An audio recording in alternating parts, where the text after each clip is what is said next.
शिवरात्रि के दिन मेरे मंदिर में दिया लगाएगा या बेलपत्री के पेड़ के नीचे जो दीप प्रज्वलित करेगा, उसके घर में लक्ष्मी सदा के लिए विराजमान रहेगी।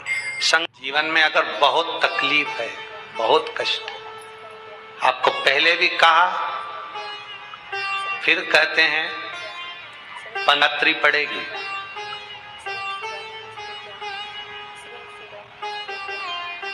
जो माघ महीने में शिवरात्रि पड़ती है उससे भी प्रबल शिवरात्रि। ये शिवरात्रि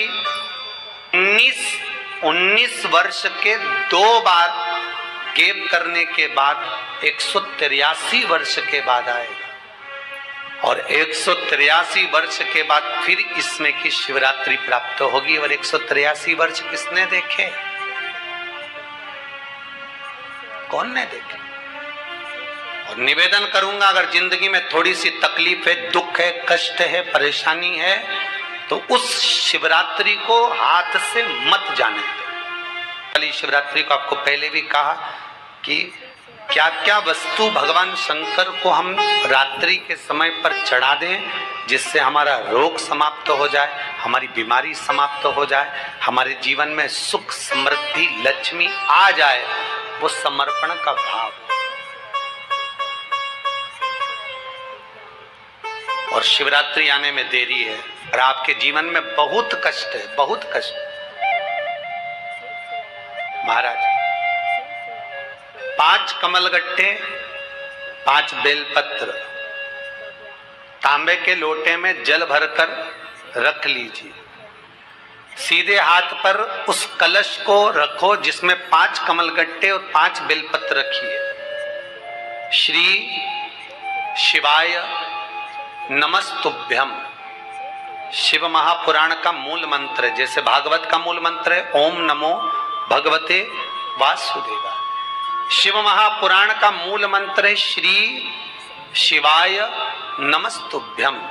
इस मंत्र का 5 बार स्मरण कर कर आपको जो तकलीफ है उसको हृदय चित्त से धरकर मस्तक से कलश को लगाकर किसी एकांतेश्वर महादेव पर, एकांतेश्वर महादेव मतलब अपने गांव से, नगर से, शहर से जो बाहर खेड़े में हो, बिल्कुल बाहर,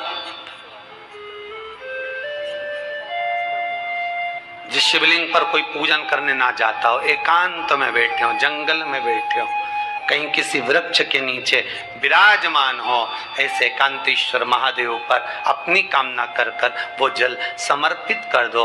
1 बेलपत्र, 1 कमलगट्टा उठाकर अपने घर पर लेकर आ जाओ। जो तकलीफ बहुत ज्यादा हो रही है 5 दिन में आपको मालूम पड़ जाएगा, 5 दिन में अंतर आ जाएगा। शिव का अनुमोदन करो, शंकर का स्मरण करो। महाराज ये अश्विन का जो अधिक मास है 183 वर्ष के बाद वापिस आएगा। योग, ये योग पहले मिल जाता 19 वर्ष में, पर अब मिलेगा 183 वर्ष।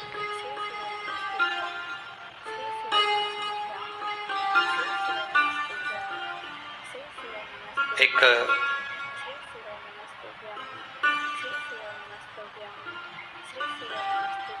किन्हीं माता जी का एक प्रश्न था, वो ध्यान में नहीं आ रहा है वो कहाँ से थी, कि उन्होंने प्रश्न किया था, व्हाट्सएप पर लिखा हुआ आया था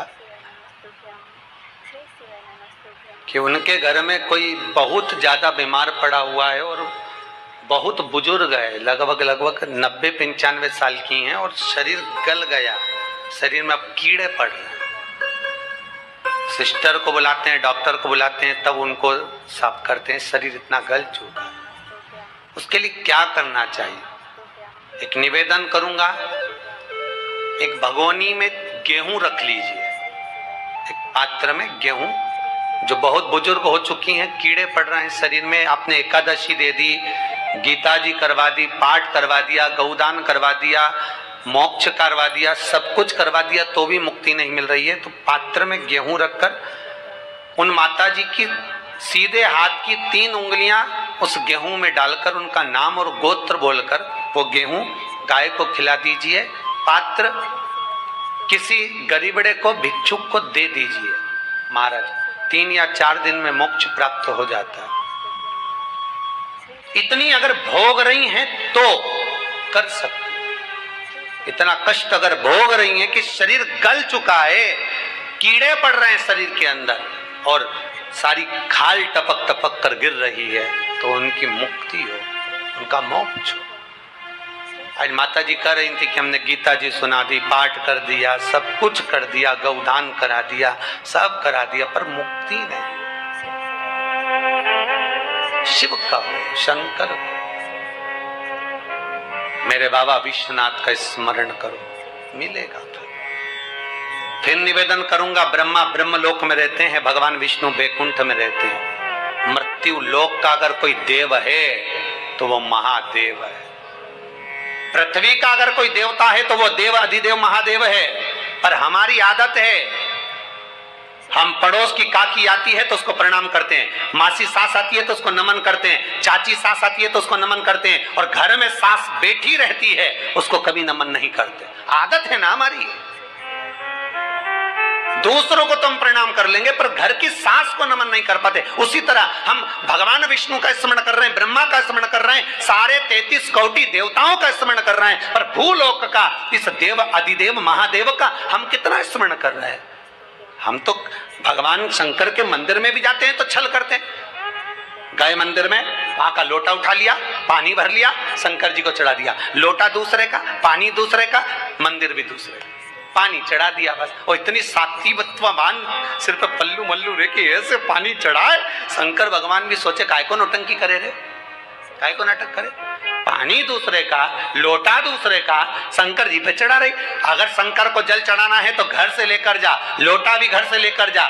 और अगर मंदिर का पानी लिया है, मंदिर का लोटा लिया है तो 1 रुपए लोटे का किराया, और 1 रुपए जो लाइट जली, पानी भरा जिस पुजारी ने, उसका 2 रुपया दान पेटी में डाल, तब जाकर तू शंकर को पानी चढ़ाएगी, तब शंकर उस जल को स्वीकार करता है।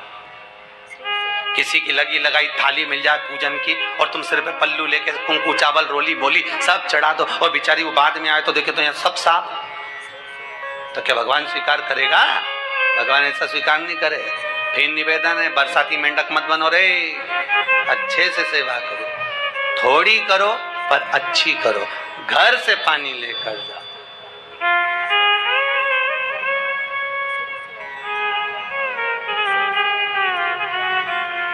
कल कोतवाली चौराहे से, हमारे सीहोर के कोतवाली चौराहे से कोई बहन जी आई थी 33 मालपुआ लेके, कहे गुरुजी संकल्प करा दो। हमने कहा पानी लाओ, तो क्या तुम्हारे यहाँ नहीं है? हमने कहा हमारे यहाँ तो कुआं है। या चावल लाओ, तो क्या गुरुजी पूजन मंडप में होंगे ना चावल जरा सा। हमने कहा वापिस घर जाओ, निकलो। कितनी बार भागवत सुनी, राजा बलि के दरवाजे पर वामन भगवान खड़े हैं। राजा बलि वामन भगवान से कहता है, प्रभु आपके एक हाथ में छत्र है, दूसरे हाथ में कमंडल है। तो राजा बलि कहता है आपके कमंडल का जल दे दो, मैं संकल्प छोड़ देता हूं। वामन भगवान कहते हैं राजन, अगर मेरे कमंडल का जल लेकर तू संकल्प छोड़ेगा तो वो संकल्प मान्य नहीं होगा, तुझे स्वीकृत नहीं होगा। किसी की लगी लगाई थाली में से कुंकू चावल चढ़ा दोगे तो कुछ मिलना है क्या? अरे बोलो तो। विष्णु पुराण में तो यहां तक लिखा है कि किसी का लगा हुआ दिया, किसी का दिया मंदिर के अंदर रखा था, तुमने अपना डब्बा खोलकर बत्ती निकालकर उसके दिए में रखकर जला दी और सोच रही है कि मैंने खूब बड़ा काम कर दिया, तो उसका तो फल ही नहीं मिला। विष्णु पुराण कह रही है खुद का दिया, खुद की बाती, खुद का दीप अगर जलाती तो फल मिलता। किसी मंदिर में तुम रोज डब्बी लेकर जाओ, बत्ती लेकर जाओ, मना नहीं है, पर उस मंदिर में पहले से 5 दिए, 7 दिए, 11 दिए तुम रखता रहो तो जलाओ। दूसरे के रखे हुए दिए में 50 बार बाती जला कर आना, उसका कोई फल नहीं मिलने वाला, उसका कोई फल नहीं है हमारा।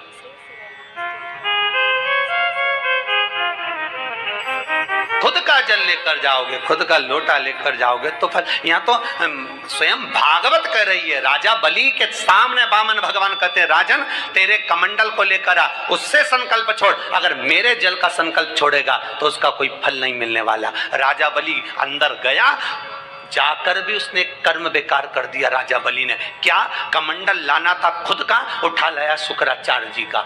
शुक्राचार्य जी का कमंडल उठाकर लाया, इसलिए शुक्राचार्य जी कमंडल के अंदर जाकर बैठ गए। एक आंख लगाकर देखते रहे, जल बाहर नहीं निकलने दिया शुक्राचार्य जी ने कि मेरे कमंडल का जल कैसे निकल जाए भला।